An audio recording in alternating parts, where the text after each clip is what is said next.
machalo nade?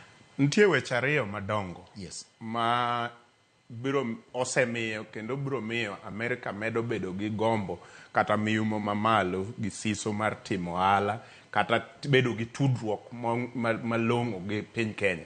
Namba achiel en weche mag technology.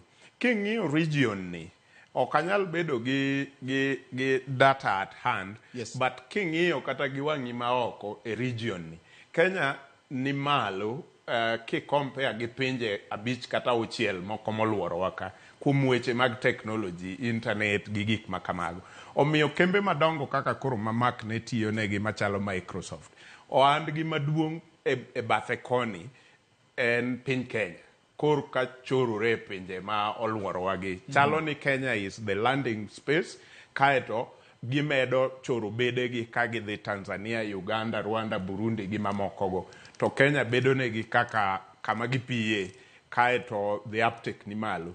So king'iyo technology, innovation gi gik makamago, ibro yudo ni Kenya bro bedo very strategic, osebedo strategic kendo pod strategic kadhi mbele. Omiyo Amerka pod bro gombo tudore gi Kenya.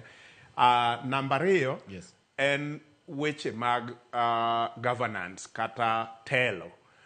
Constitution ma Kenya is very elaborate, ni duong' kendo oyawo thuolo mang'eny ne jo Kenya mar timo gik mang'eny machalo kaka pinje machalo Amerka.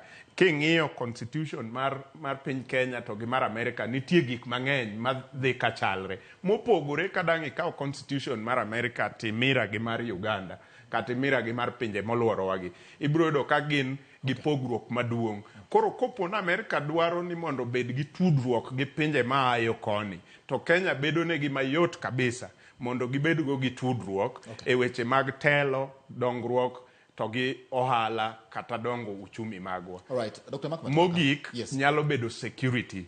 Kenya e region ni chalo kaka beacon mang'iyo arita kwe ma e region ni. Sama Sudan nigi koko, Uganda kata kuonde mamoko gi kata Congo sani jowantie.